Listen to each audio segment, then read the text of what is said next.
नमस्कार, आप देख रहे हैं यूपी तक और मैं हूं कुमार अभिषेक। हम हाजिर हैं अपने न्यूज़ शो आज का यूपी लेकर। आज हम आपको बताएंगे कि क्या उत्तर प्रदेश में ताजिए को लेकर कोई बवाल हो रहा है।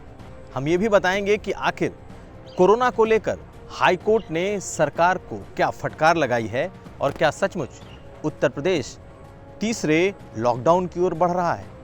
इन सब पर हम चर्चा करेंगे अपने शो आज का यूपी में। तो चलते हैं खबरों की तरफ। मुहर्रम का वक्त चल रहा है और उत्तर प्रदेश के कई इलाकों में ताजिए को लेकर पुलिस के साथ झड़प की भी खबर है। बाराबंकी में 3 लड़के ताजिया लेकर अपने घर जा रहे थे, तभी पुलिस ने उन्हें ऐसा करने से रोका और फिर पुलिस के साथ झड़प हो गई।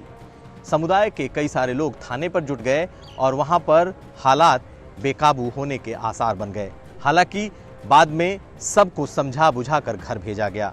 कुछ ऐसे ही हालात कानपुर में भी बने जब ग्वालटोली में कुछ लोग ताजिए को लेकर जुलूस की शक्ल में वहां पहुंचे थे। बाद में दोनों मामलों में एफआईआर दर्ज की गई है और लोगों को समझा बुझाकर भेजा गया है। लेकिन ताजिए का ये वक्त बेहद संवेदनशील है, बेहद अहम है। सरकार ने एक आदेश निकालकर कहा है कि ताजिए घर में रखे जा सकते हैं, तकरीरें घर में की जा सकती हैं, मातम घर में मनाया जाएगा, लेकिन किसी सूरत में सड़क, चौक चौराहों या फिर सार्वजनिक जगहों पर ताजिया ले जाने की इजाज़त नहीं होगी। इस आदेश को उस आलोक में देखा जाना चाहिए क्योंकि शिया नेता कल्वे जवाद ने साफ तौर पर सरकार से ताजिया रखने की मांग की थी और धरने पर बैठ गए थे। कल्वे जवाद के धरने के बाद सरकार ने ताजिया घर में रखने की इजाज़त तो दी, लेकिन किसी तरीके के भी सार्वजनिक प्रदर्शन पर, सार्वजनिक उनके जुलूस पर रोक लगा दी है। सरकार के मुताबिक कोविड प्रोटोकॉल में सभी धर्मों के लिए समान नियम लागू हैं, चाहे वो गणेश चतुर्थी हो, जन्माष्टमी हो या फिर मुहर्रम, और किसी को भी सार्वजनिक कार्यक्रम करने की इजाज़त नहीं है। हालांकि मुस्लिम धर्मगुरुओं ने इस बात की अपील की है कि सरकार का जो कोविड प्रोटोकॉल है वो इसे माने। देवबंद के मौलानाओं ने कहा है कि सरकार को जिस तरीके से शादियों में 20 से 25 लोगों के लिए इजाज़त दे रही है, उसी तरीके से सरकार को मुहर्रम में भी इजाज़त देनी चाहिए। लेकिन सरकार ने साफ कर दिया है कि किसी भी तरह के धार्मिक जुलूस, जलसे, मातम या प्रदर्शन की कोई इजाज़त नहीं मिलेगी। मुहर्रम में ताजिया घर में रखना होगा, मातम और तकरीरें घर में ही करनी होगी। चलते हैं हम अपनी अगली खबर की तरफ। उत्तर प्रदेश में लगातार बढ़ रहे कोरोना संक्रमण के बाद इलाहाबाद हाई कोर्ट में पीआईएल की एक याचिका पर सुनवाई करते हुए अदालत ने खराब हो रहे हालात के मद्देनज़र उत्तर प्रदेश सरकार को एक तरीके से फटकार लगाई है और पूछा है कि आखिर सरकार लॉकडाउन की तरफ क्यों नहीं बढ़ रही, क्यों लॉकडाउन के बारे में नहीं सोच रही, और क्या जिंदगी से बढ़कर रोटी है। दरअसल पिछले कुछ दिनों से लगातार कोरोना संक्रमण की स्थिति उत्तर प्रदेश में गंभीर होती जा रही है। आज भी एक मंत्री कोरोना पॉजिटिव पाए गए, एक सांसद कोरोना पॉजिटिव पाए गए, लेकिन हाईकोर्ट की इस टिप्पणी के बाद एक कंफ्यूजन भी फैल गया।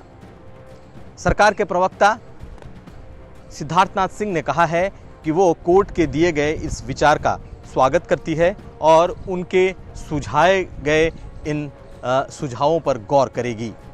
लेकिन दूसरी तरफ होम डिपार्टमेंट ने साफ तौर पर कहा है कि वो कोविड प्रोटोकॉल केंद्र सरकार के नियमों के तहत फॉलो की कर रही है और आने वाले वक्त में लॉकडाउन का कोई इरादा नहीं है। साफ तौर पर सरकार के भीतर लॉकडाउन को लेकर के दो मत दिखाई दे रहे हैं। कुछ लोग चाहते हैं कि साप्ताहिक शनिवार और रविवार के लॉकडाउन के बजाय एक मुश्त एक बार 2-3 हफ्तों का लॉकडाउन किया जाए, जबकि सरकार के लिए इकोनॉमिक एक्टिविटी भी उतने ही महत्वपूर्ण है। यही वजह है कि सिर्फ साप्ताहिक 2 दिनों का लॉकडाउन रखा गया है। और आज हाईकोर्ट के इस टिप्पणी के बाद, जहां सरकार के प्रवक्ता ने कहा कि वो हाईकोर्ट की इस बात के बारे में गौर करेंगे, वहीं दूसरी तरफ गृह मंत्रालय ने कहा है कि केंद्र के जो गाइडलाइन हैं उसको फॉलो किया जाएगा, यानी कि लॉकडाउन का फिलहाल कोई विचार नहीं है। चलते हैं हम अपनी अगली खबर की तरफ। इलाहाबाद हाई कोर्ट ने आज 16 जमातियों को जमानत दे दी। 16 के 16 ये सभी विदेशी जमाती हैं जो अप्रैल में मरकज में हिस्सा लेने आए थे, लेकिन उसके बाद घूमते हुए ये लोग प्रयागराज पहुंचे थे, जहां कोविड पॉजिटिव पाए जाने के बाद इन सभी की गिरफ्तारी हुई थी। इसमें से 7 थाईलैंड के और 9 इंडोनेशिया के जमाती हैं।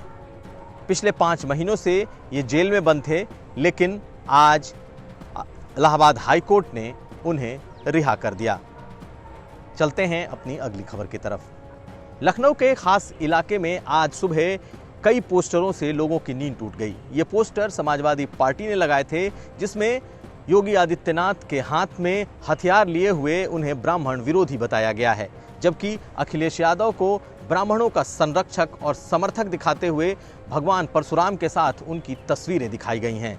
यही नहीं, योगी आदित्यनाथ के हाथ में एक हथियार और साथ साथ उनके पीछे पीछे केशव मौर्य की भी तस्वीरें लगी हैं। कई पोस्टर अचानक से सामने आने के बाद इस मामले पर एक एफआईआर दर्ज की गई है। ये समाजवादी पार्टी के जिला सचिव विकास यादव ने ये तस्वीरें लगाई हैं, जिसमें पूरी तरीके से योगी आदित्यनाथ और बीजेपी को ब्राह्मण विरोधी दिखाने की पूरी कोशिश की गई है। हालांकि कंप्लेन के बाद पोस्टरों को हटा लिया गया है। चलते हैं अपनी अगली खबर की तरफ। लखनऊ में आज एक बड़ा बस हादसा हो गया, जिसमें 6 लोगों की मौत हो गई। सीतापुर से लखनऊ की तरफ आ रही 2 रोडवेज की बसें आपस में ओवरटेक करने को लेकर टकरा गईं। डिवाइडर पर यह टकराव हुआ और जिसमें दोनों बसें क्षतिग्रस्त हो गईं और 6 लोगों की मौत हो गई। 4 लोगों की मौत घटनास्थल पर हुई, जबकि 2 लोगों ने ट्रॉमा में जाकर दम तोड़ दिया। परिवहन विभाग ने इस पूरे मामले के जांच के आदेश दे दिए हैं कि आखिर लखनऊ में यह हादसा कैसे हुआ। चलते हैं हम अपनी अगली खबर की तरफ। जान लीजिए क्या है कोरोना मीटर। लेकिन हम आपको कोरोना मीटर बताएं उसके पहले आपको बता दें कि आज योगी सरकार के एक और मंत्री भूपेंद्र चौधरी कोरोना संक्रमित हो गए। उन्हें दिल्ली के मेदांता अस्पताल में भर्ती कराया गया है। साथ साथ मोहनलालगंज के सांसद भी कोरोना पॉजिटिव हो गए हैं। आज कोरोना संक्रमण की स्थिति कुछ इस प्रकार रही। आज भी कोरोना का आंकड़ा 4000 के पार है। देखिए क्या कहता है हमारा कोरोना मीटर।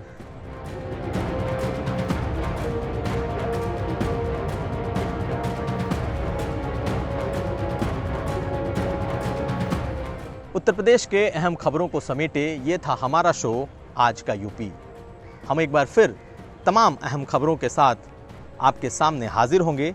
आप तब तक देखते रहिए यूपी तक।